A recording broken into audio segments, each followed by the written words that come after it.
Kereta ini sedang berjalan di gurun. Ibu Ratu berkata kalian harus menutup tirai jendelanya. Lalu sang pengawal berkata, tenang Ibu Ratu, kita aman. Ibu Ratu pun kembali berkata, aku dengar bahwa ada pencuri profesional, kita harus siaga. Kemudian datang seseorang terjun dari langit. Ternyata dia melompat dari sebuah helikopter yang sedang terbang di udara. Lalu ia turun dan menuju kereta di bawahnya. Sementara di dalam kereta sang Ibu Ratu sedang merayakan pesta ulang tahun cucunya. Setelah itu mereka pun bermain, sang cucu pun berperan sebagai pencuri yang kabur lalu Ibu Ratu yang mengejarnya. Di sisi lain pria tersebut sudah berhasil mendarat di atas kereta yang sedang berjalan. Sang penjaga bilang Ibu Ratu terlalu khawatir. Apakah mungkin ada pencuri sehebat itu? Lalu temannya berkata, selama ada kita di sini tidak ada seorang pun yang bisa menyentuhnya. Kemudian Ibu Ratu datang ke hadapan mereka dan menyuruh mereka diam. Lalu masuk ke dalam ruangan di mana mahkota kerajaan berada.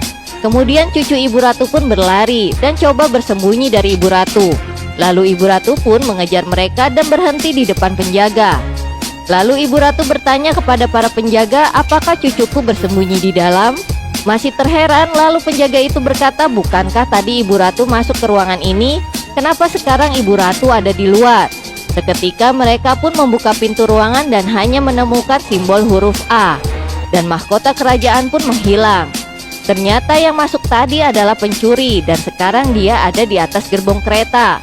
Lalu mulai melepaskan topengnya dan membuangnya. Lalu melepaskan semua penyamarannya dan berganti pakaian, lalu berjalan di atas kereta. Dan ternyata dia adalah pencuri profesional Mr. A. Kemudian para pengawal naik ke atas kereta dan menembaknya. Lalu pria itu mengambil benda di belakang punggungnya dan mulai menangkisnya. Kemudian ia mendekati para pengawal itu dan melumpuhkannya. Tapi pengawal lain pun berdatangan kembali dan menembaki si pencuri itu. Tapi dengan mudah pria itu kembali mengalahkan mereka dan saat si pencuri membuka papan luncurnya tiba-tiba seseorang menembakkan panah otomatis dan mengenai tas pria itu dari belakang. Lalu pria itu pun terdiam dan menjatuhkan papan luncurnya. Kemudian ia pun berbalik dan berdiri di atas papan luncurnya. Penjaga itu membelit lehernya dan menguncinya, lalu mencoba mengambil senjatanya kembali, tapi kemudian pria itu berputar dan melompat ke belakang. Dan pengawal itu coba menembakinya, tapi pria itu terus menghindar, lalu senjata pria itu pun macet. Dan saat ingin menembak kembali, pengawal itu tak melihat pencuri itu. Dan tiba-tiba pria itu melompat ke atas dan menendang pengawal itu dengan papan luncurnya. Kemudian pengawal itu pun terjatuh. Lalu si pencuri pun melepaskan kait tali tersebut dan pergi meninggalkan kereta dengan papan luncurnya.